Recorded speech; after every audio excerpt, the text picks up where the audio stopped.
ప్రతి కార్యము దేవుడు సఫలీకృతం చేయాలి అంటే మనం ఏం చేయాలి? పరిశుద్ధ బైబిల్ గ్రంథములో నుండి కీర్తనల గ్రంథము 57వ కీర్తన 2వ వచనాన్ని చదివి వినిపించండి. మహోన్నతుడైన దేవునికి నా కార్యము సఫలము చేయు దేవునికి నేను మొర్రపెట్టుచున్నాను. ప్రార్థన. ప్రేమ కలిగిన మహాపరిశుద్ధుడా, ఆశ్చర్యకరుడా, నీకు వందనాలు, స్తోత్రాలు దేవా. ఇదిగో యొక్క ఆదివారం పునరుద్ధాన దినమందు ఇంతవరకు బిడ్డలు ఎంతో చక్కగా ప్రతిగానముల చేత నిన్ను ఆరాధించారు, స్తుతించారు.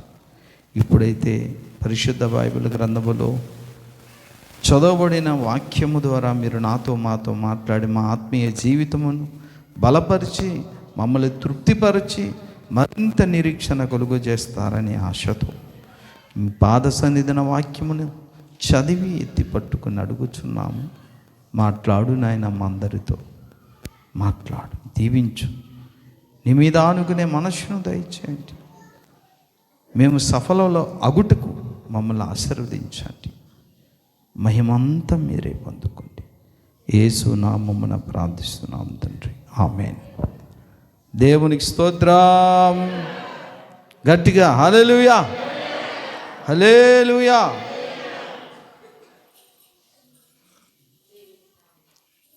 ప్రియులారా, దేవునికి, మన రక్షకుడైన యేసయ్యకు అనేక బిరుదులు ఉన్నాయి, అనేకమైన పేర్లు ఉన్నాయి. అందులో భక్తిహీనునికి దేవుని నమ్ముట వలన నీతిమంతులుగా చేయువాడు అని అర్థం. లేని వాటిని ఉన్నవాటిగా పిలుచువాడు అని అర్థం. స్వస్థపరచువాడు, ఆశ్చర్యకార్యాలు చేయువాడు, ఇవన్నీ యేసయ్య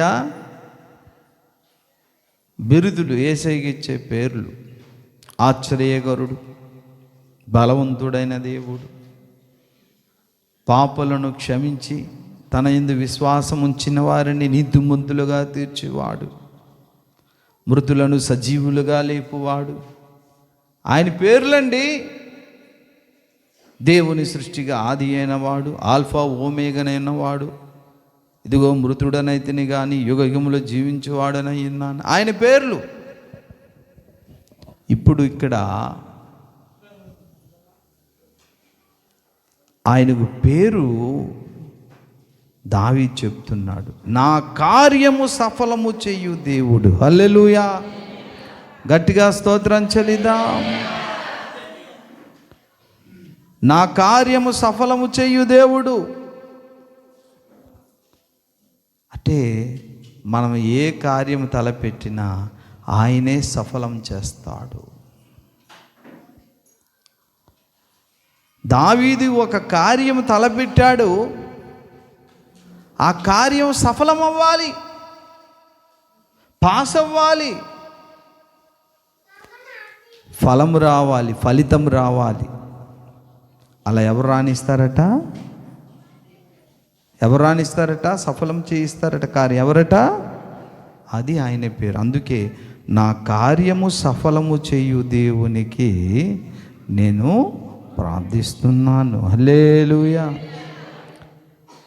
కాబట్టి జీవితంలో ప్రతి ఒక్క వ్యక్తి చిన్న చిట్కా కార్యక్రమాలు పెద్దవైన, అది దైవ కార్యమైనా సొంత కార్యమైనా తలపెడతారు.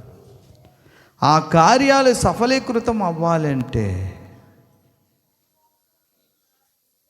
కార్య సాధకులకు, అంటే కార్యము తలపెట్టే విశ్వాసులకు సఫలీకృతం అవ్వాలి అంటే కార్యము తలపెట్టే వారికి కొన్ని ప్రత్యేక లక్షణాలు ఉండాలి.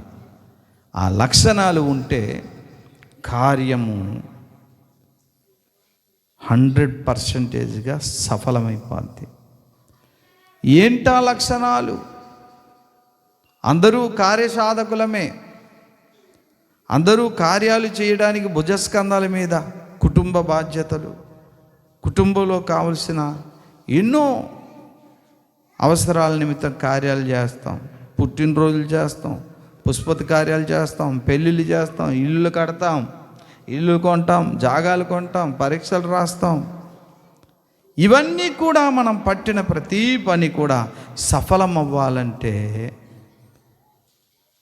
కార్యసాధకులమైన మనకు, కార్యము చేయాలని పూనుకున్న వ్యక్తులకు కావలసిన కొన్ని లక్షణాలు ఉంటే అవి సఫలం చేస్తాడు దేవుడు. అందులో మొట్టమొదటిది ఏంటంటే, మన దినచర్యలో, మన జీవితములో, మన హృదయములో దేవుని వాక్యానికి అగ్రస్థానము ఇవ్వాలి. దేవుని వాక్యానికే ప్రథమ స్థానం ఇవ్వాలి. అలాగ మన దినదిన బ్రతుకంటే దినచర్యలో, మన జీవితం మొత్తములో, మన హృదయములో ప్రధానంగా దేవుని వాక్యానికే ముందు ప్రిఫరెన్స్ ఇవ్వాలి. అలా అయితే మనం చేసిన ఏ కార్యమైనా దేవుడు సఫలం చేస్తాడు. హల్లెలూయా. దాని లేఖనాల్లో చూద్దాం. కీర్తనల గ్రంథం 1వ అధ్యాయము 2వ వచనం నుంచి చదవండి.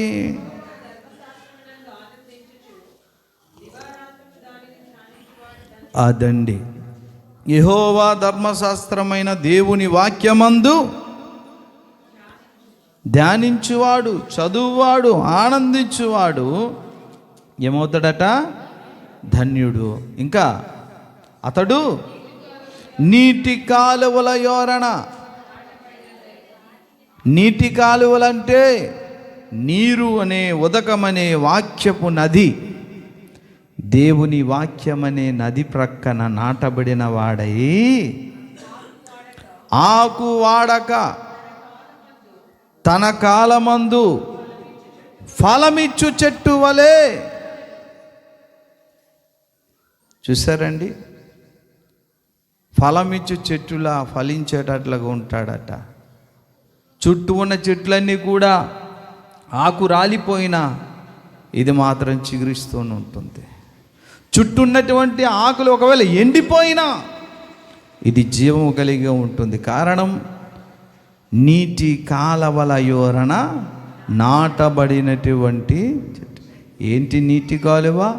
దేవుని వాక్యం అనే నీరు ప్రక్కన తన బ్రతుకులో ఎప్పుడు జీవాహారముతో నింపబడుతున్నప్పుడు నీ చుట్టూ ఉన్న ఊరిలో వాళ్ళందరూ కూడా ఎండిపోతారు, రాలిపోతారు. నువ్వు చక్కగా చిగురాకు వలె పచ్చని చెట్లా, ఫలమిచ్చే చెట్లా ఫలిస్తూ ఉంటావు. మళ్ళీ అన్నాడు అక్కడ, అతడు చేయనదంతయు అదే.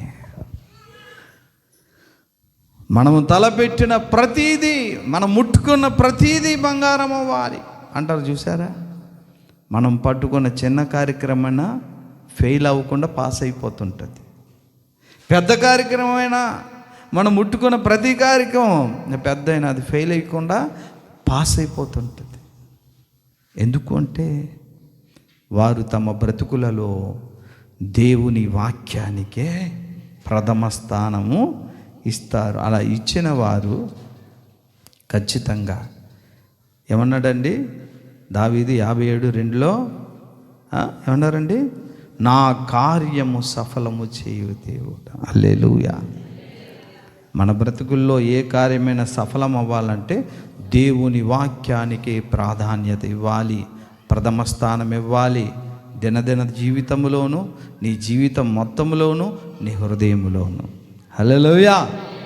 అది మొదటి లక్షణం, కార్యసాధకులకు ఉండవలసిన మొదటి లక్షణం. కార్యము చెయ్యాలి అని పూనుకున్న వ్యక్తులకు ఉండవలసిన మొదటి లక్షణం. మరి రెండో లక్షణం ఏంటో తెలుసా ప్రియులారా? దేవుని చిత్తమునకు ప్రాధాన్యత ఇవ్వాలి. హల్లెలూయా. ప్రథమ ప్రాధాన్యత, ముందు ప్రాధాన్యత దేవుని చిత్తానికి ఇవ్వాలి, నీ ఇష్టానికి కాదు. దేవుని చిత్తానికే నువ్వు మొదటి ప్రాధాన్యత ఇస్తే ఖచ్చితంగా దేవుడు మన బ్రతుకుల్లో మనం తలపెట్టిన ఏ కార్యమైనా సఫలం చేస్తాడు.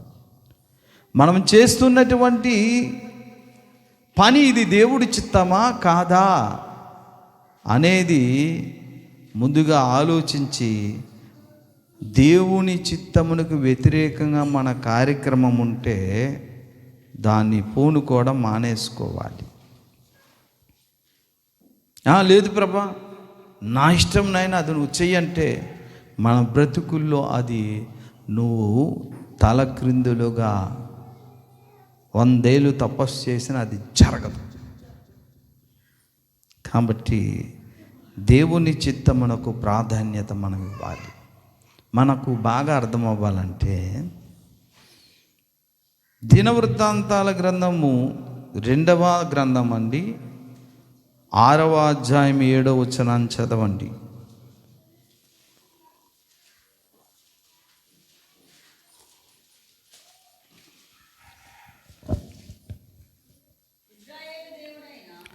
రెండో దినవృత్తాంతాలు 6వ అధ్యాయము 7వ వచనం చదవండి.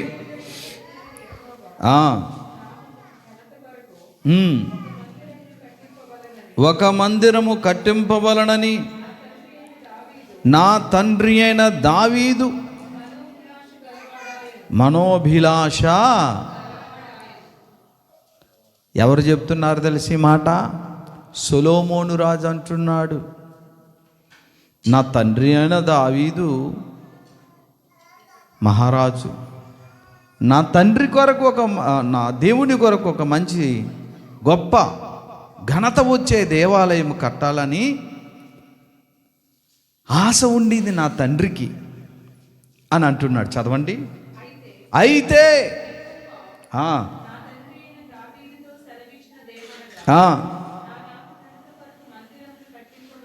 ఏమంటున్నారండి?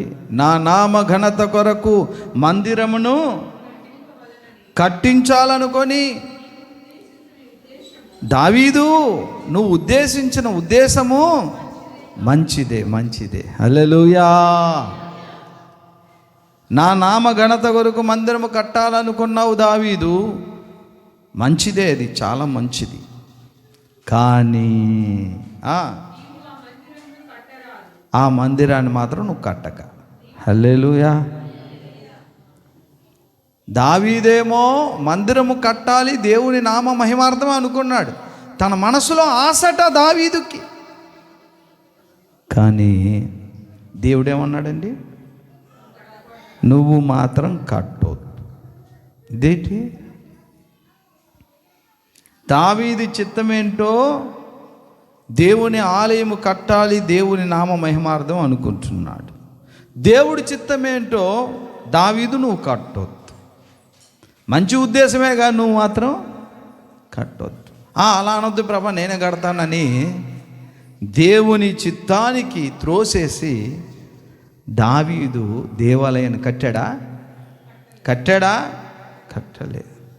కాబట్టి సరే నాన్న, నా చేత కట్టించుకోవడం అనేది నీకు ఇష్టం లేనప్పుడు సరే, నీ చిత్తమే సిద్ధించునుగాక అన్నాడు. హల్లెలూయా. ఇప్పుడు దావీదు తన చిత్తానికి ప్రాధాన్యత ఇచ్చాడా? దేవుని చిత్తానికి ప్రాధాన్యత ఇచ్చాడా? మన బ్రతుకుల్లో కూడా దేవుడు కార్యం చేయాలనుకుంటాం, లేదా మన కార్యాలు చేయాలనుకుంటాం, కానీ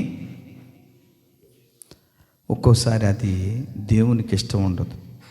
అలాంటప్పుడు దేవుని దగ్గర రాజీ పడిపోవాలి. సరే నాన్న, నేను ఏదో అడిగాను కానీ అది ఇవ్వడం నీకు ఇష్టం లేకపోతే సరే నాన్న అనాలి. అందుకే దావీదుని దేవుడు ఏమన్నాడని, నా హృదయానుసారుడు అన్నాడు. హల్లెలూయా. అలా అయితే మన బ్రతుకుల్లో దైవ కార్యము లేదా మన కార్యము దేవుడు ఏం చేస్తాడండి? సఫలీకృతం చేస్తాడు. హల్లెలూయా, హల్లెలూయా. అర్థమవుతుందండి? చాలాసార్లు దేవునికి ఇష్టం లేనివి మనం తలపెడతాము, అది చేయమని అడుగుతాం. అలా అడగకూడదు. వద్దు నాన్న, నీ ఇష్టమే ప్రభు అనుకొని ప్రభు పాదాల దగ్గర దావీదులా సున్నితంగా లోబడిపోవాలి. సరే నాన్న, నా చేత కట్టించొద్దులే. అసలు సంపాదించిందంతా దావీదే. బంగారము, వెండి, ఇనుము, ఇత్తడి, రాళ్ళు, కలప అంతా సంపాదించారు. ఆయన ఒక్క మాట చెప్తే చాలు, అంగరంగ వైభవంగా దేవాలయాన్ని కట్టేస్తాడు. మంచిదే, మంచి ఉద్దేశమే దావీదు నీకు, కానీ నువ్వు కట్టొద్దనేసాడు అంతే. ఉద్దేశం మంచిదే, కానీ నా చిత్తములే లేదు నువ్వు కట్టాలని. నేను ఎప్పుడో అనుకున్నా నీ కొడుకు చేత కట్టించాలని, జగత్తు పునాది వేయబడకే. అది నా చిత్తం, అది నువ్వు అంగీకరిస్తావా? సరే నాన్న, అంగీకరిస్తానన్నాడు. అది దేవుని చిత్తానికి మనము ప్రాధాన్యత ఇవ్వాలి తప్ప మొండిగా మన ఇష్టానికి, మన చిత్తానికి దేవుని మీద రుద్దకూడదు. నువ్వు తలక్రిందులుగా తపస్సు చేసిన ఆ కార్యం జరగదు. అందుకే దావీదు ఏమన్నాడండి? నా కార్యం సఫలము చేయు దేవుడు అన్నాడు. అర్థమైందండి? అందుకే దావీదు ఏమడిగినా ఇచ్చాడు. ఈ లక్షణాలు ఉన్నాయి కాబట్టి. మూడవదిగా పిల్లారా, కీర్తనల గ్రంథం 37వ కీర్తన 5వ వచనాన్ని చదువుతున్నా. నీ మార్గమును యెహోవాకు అప్పగింపుము. హల్లెలూయా. నీ మార్గము యెహోవాకు అప్పగించుము అని చెబుతూ, ఆయనను నమ్ముకొనుము, ఆయన నీ కార్యము నెరవేర్చును. హల్లెలూయా. ఎప్పుడైనా గమనించండి, ముందుగా మన కార్యాలు ఆయనకు అప్పగించకూడదు. మన కార్యాలు, ఈ పని నువ్వు చేయి ప్రభా, అది చేయి ప్రభా అని ముందు చెప్పకూడదు. దానికంటే ముందు నేను చేయాల్సింది ఏంటంటే, నీ మార్గము యెహోవాకు అప్పగింపు. మన మార్గము యెహోవాకు అప్పగించకుండానే నువ్వు ఆ పని చేయి ప్రభా, ఈ పని చేయి ప్రభా అనుకొని పనులను పురమాయించకూడదు. మనం ఆ పని చేయి, ఈ పని చేయి అని చెప్పడానికి మన ఇంటి నౌకరా అయినా చెప్పండి కాదే. సర్వశక్తి గల విశ్వ సృష్టికర్త అయిన ఉన్నవాడైన దేవుడు, ఆయనకి మనం చెప్పడం ఏంటి? ఈ చేయి ప్రభా, ఆ చేయనాయన, ఆ చేయనాయన, పెళ్లి చేయనాయన, ఇల్లు కట్టినాయన అలా అనగా. ఆయన మన నౌకరి కాదు, ఆయన దేవుడు, రాజు. మరి ముందు ఆయన పని అప్పచెప్పక ముందు నువ్వు చేయాల్సిన పని ఏంటో చెప్తున్నాడు అక్కడ. నీ మార్గము యెహోవాకు అప్పగింపు. అది చేయాలి ఫస్ట్. ఏం చేయాలమ్మా? నీ మార్గములు మన మార్గములు యెహోవాకు అప్పగించడం అంటే ఏంటో తెలుసా? మన ప్రవర్తన, మన బ్రతుకు మారాలి. మన ఆలోచన విధానం మారాలి. ఆయన ముందు పెట్టాలి. ప్రభా, ఇలా ఉంది నాయన నా బ్రతుకు, సరిచేయి నాయన. నా ఆలోచన ఎలా ఉంది ప్రభా, సరిచేయి నాన్న. నీ మార్గములు దేవుని ముందు పెట్టాలి. నువ్వు ముందు అనుకుంటావు, ఒకని ఎదుట సరి అయినదిగా కనబడి మార్గము కలదు, కానీ తుదకది నాశనమునకు నడిపించును. అలా ఉంటుంది మన మార్గాలు. ముందు అది తప్పు ఒప్పు నాకు తెలియదు నాయన, ముందు నన్ను సరిచేయి ప్రభా, నా ఆలోచన విధానం మార్చు నాయన. నేను అనుకుంటుంది కరెక్ట్ అవునో కాదు, ఇలా మాట్లాడిన ముందు నా మార్గాన్ని సరిచేయి ప్రభా అని మన బ్రతుకులు మార్చమని ముందు దేవుని ముందు పెట్టాలి. నా మార్గం ఎలా ఉంది, నీ మార్గం మీద నాకు చూపించి నడిపించు తండ్రి అని ముందు అడిగి, మన మార్గాలు సరికాంది అయితే ఆయన సరి చేస్తాడు, సరైన మార్గం ఆయన చూపిస్తాడు, అలా నడవాలి. అప్పుడు ఏం చేయాలి తెలుసా? అప్పుడు 4వ విషయం మనలో ఉండాల్సింది ఏంటంటే, అప్పుడు మన కార్యాలు దేవుడి మీద వేయాలన్నమాట. ఇది 4వ లక్షణం. మొదటిదేమో దేవుని యొక్క వాక్యానికే మన బ్రతుకుల్లో అగ్రస్థానం, మన హృదయంలో అగ్రస్థానం ఇవ్వాలి. రెండో లక్షణం ఏముండాలి మనకి? దేవుని చిత్తానికే మొదటి ప్రాధాన్యత ఉండాలి, కానీ మన చిత్తానికి ఉండరాదు. దేవునికి వ్యతిరేకంగా ఉండనే కూడదు మన ఇష్టాలు, మన చిత్తాలు. మూడవదిగా నీ మార్గాన్ని యెహోవాకు అప్పగించాలి. అంటే నీ నడత, మన ప్రవర్తన ముందు దేవుడి ముందు పెట్టాలి. అర్థమైందా? అందరి ముందు పెడితే కాదు, దేవుని ముందు పెడితే మనం ఎలాంటి వాళ్ళో ఆయన చెప్పేస్తాడు. అప్పుడు సరి చేయబడతాం. అప్పుడు నాలుగోదిగా ఏం చేయాలండి? మన పనులు, మన కార్యాలు ఏం చేయాలి? దేవుని ముందు పెట్టాలి. తండ్రి ఇలా చెయ్యి ప్రభు అని. అంతకుముందు కడగబడ్డాం, సరి చేయబడ్డాం కదా, అప్పుడు సరే బిడ్డ అంటాడు. అందుకే పిల్లలారా గమనించండి, మనము ఆ విషయాన్ని పేతురు రాసినటువంటి పత్రిక, మొదటి పేతురు 5:7.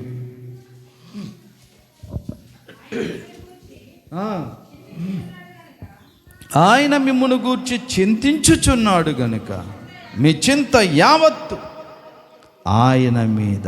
హల్లెలూయా. పిల్లారా, మీ చింత యావత్తు ఆయన మీద వేయుడండి. దాని అర్థం ఏంటి? ఎందుకు చింతిస్తాం? పిల్లకి ఎలా పెళ్లి చేయాలి, ఇల్లు ఎలా కట్టాలి, వాళ్ళకి డబ్బులు ఇవ్వాలి, ఎలాగ ఇవ్వాలి, అప్పు అయిపోయిన ఎలాగ ఇవ్వాలి, దీన్ని బట్టి కదా చింత కలుగుతుంది. మా పాపకి ఎలా పెళ్లి చేయాలి అని నా హార్ట్ బీటింగ్ తేడా వచ్చేసేది, నొప్పి వచ్చేసేది, అంత పచ్చి పుండు. ఇప్పుడు లేదు, దేవుని స్తోత్రం. ఎందుకు చింత? ప్రభా నువ్వే ఉన్నావు, నువ్వే దిక్కు, ప్రభా నువ్వే దిక్కు. అన్నం నేను ఊహించని దానికంటే, నేను ఊహించిన దానికంటే చాలా అద్భుతంగా దేవుడు నా కుమార్తె జీవితంలో ఆ కార్యాన్ని సఫలీకృతం చేశాడు. హల్లెలూయా. అర్థమైందండి? ఫస్ట్ ఏమో దేవుని వాక్యము హృదయములో మొదటి స్థానం ఇవ్వాలి, దేవుని చిత్తానికి ప్రాధాన్యత ఇవ్వాలి. 3, మన మార్గములో దేవుని ముందు అప్పగించాలి. ఎలా ఉందో తెలిసిపోద్ది, అప్పుడు సరి చేయబడతాం. 4, అప్పుడు మన పనుల భారము, మన చింత ఆయన పాదాల దగ్గర పెట్టాలి. ఆయనే చూసుకుంటాడు. ఎందుకంటే నా కార్యము సఫలము చేయు దేవుడు. హల్లెలూయా. 5వ విషయం, 5వ లక్షణం, మనందరికీ ఇది అవసరం. రికార్డ్ అవుతుంది, తర్వాత వినండి, మళ్ళీ వినండి. ఇప్పుడు వినొద్దని కాదు, ఇప్పుడు నిద్రపోండి అని కాదు. అయితే 5వ లక్షణం ఏంటో తెలుసా? చూడండి, అదే కీర్తన 37లో నీ మార్గము, 37:5 అండి. నీ మార్గమును యెహోవాకు అప్పగింపుము, నీవు ఆయనను నమ్ముకొనుము. హల్లెలూయా. నమ్మాలి. ఎన్నోదండి? 5వ లక్షణం ఏంటి? మనము నమ్మాలి. ఎవరిని నమ్మాలి? దేవుణ్ణి నమ్మాలి. నువ్వు నమ్మి, అమ్మా మీరు మంచి వ్యాపారం చేస్తానని నమ్మేసి నీ స్నేహితులు చెప్పండి, వాళ్ళు ఏం చేస్తారు తెలుసా? చాలాసార్లు నీ ఎదుగుదల ఓర్చుకోలేరు. ఎవరో శత్రువు కాదు, నీ పక్కనున్న స్నేహితుడే నీ ఎదుగుదల ఒప్పుకోడు. తను నమ్మి నువ్వు చెప్పక, నమ్మి దేవునికి చెప్పు, ఆయన చేస్తాడు. నా దేవుడు ఉన్నాడు, చేస్తాడు. నాయన నువ్వు చేస్తానన్న, ఇది చేయాలనుకున్నా, నీ దగ్గర తప్ప ఎవరి దగ్గర చెప్తాను? ఆయన దగ్గర చెప్పాలి, ఆయన మీద నమ్మాలి. అందుకే నమ్ముకొనుము అన్నాడు. మన మనుషులు నమ్ముతాము, వారేం చేస్తారు? గాలి తీసేస్తారు. అర్థమైందండి? దేవుణ్ణి నమ్మి కార్యం చేసి గృహప్రవేశానికి పిలవాలి వాళ్ళకి తప్ప ముందుగా ఇది కొంటున్నానని చెప్పక. అర్థమవుతుందండి? ఫస్ట్ దేవుని మీద మన నమ్మకం ఉండాలి. హల్లెలూయా. ఏనోది ఇది 5. 6వ విషయం ఏంటో తెలుసా ప్రిల్లారా? చూడండి, అందుకే మనం ఇందాక చదివాం కదా, ఏంటి మనము కార్యాలు అప్పగించాలి, ఆయన చూస్తాడనేది. ఫిలిప్పీలకు రాసిన పత్రిక 4:6లో కూడా ఆ విషయాన్ని చదువుదాం. 4 పాయింట్కి ఫిలిప్పీ 4:6. దేనిని గూర్చి, చిన్న కార్యమా, పెద్ద కార్యమా, దైవ కార్యమా, స్వకార్యమా, ఏ మంచి కార్యమును గూర్చి చింతపడకు అని ప్రతి విషయములోనూ, అంటే చిన్న విషయమైనా పెద్ద విషయమైనా ఏం చేయాలి? దేవుడికే నమ్మి చెప్పుకోవాలి. హల్లెలూయా. ప్రతి విషయములోనూ ప్రార్థన విజ్ఞాపనముల చేత కృతజ్ఞతాపూర్వకం మీ విన్నపములు దేవునికి చెప్పండి తప్ప స్నేహితుడు చెప్పక. నమ్మి అతనికి చెప్పు. ఎవరు చెప్పుకోవాలి? మనం. ఎందుకు చెప్తాం? నమ్మాము కాబట్టి. అప్పుడు ఏం జరుగుద్ది? నా కార్యము సఫలము చేయు దేవుడు ఆయన. హల్లెలూయా. కాబట్టి ఇక 6వ విషయం, 6వ పాయింట్ ఏంటంటే అదే 37వ కీర్తన 34వ వచనాన్ని చదవండి.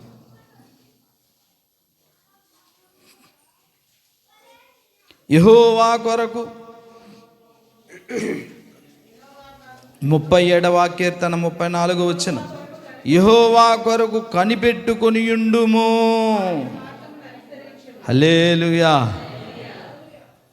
యెహోవా కొరకు కనిపెట్టాలట. అర్థమైందా? ప్రార్థన చేశావు, కార్యాలు ఆయన చేతికి అప్పగించేసావు, నీ త్రోవలన్నీ ఆయన ముందు పెట్టావు, దేవుని వాక్యానికి హృదయములో ప్రథమ స్థానం ఇచ్చావు, దేవుని చిత్తానికి ప్రాధాన్యత ఇచ్చావు. ఇప్పుడేమో ఇవన్నీ జరిగిన తర్వాత కూడా ప్రార్థన జవాబు రాదు. అప్పుడేం చేయాలి? అరే, సంవత్సరం నుంచి చేస్తున్నాను, రాలేదేంటి అని అంటే నిరాశ చెందకూడదు. ఆయన ఎదురు చూడాలి, కనిపెట్టాలి. ఏమన్నాడండి? యెహోవా కొరకు కనిపెట్టుకొనియుండుము. ఎందుకు కనిపెట్టాలి? ఇది మాత్రం వినండి.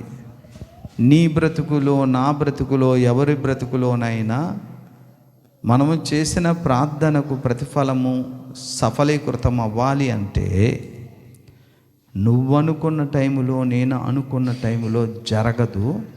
దేవుడు అనుకున్న టైంలోనే కార్యం చేస్తాడు. హల్లెలూయా. ఇది వాస్తవం.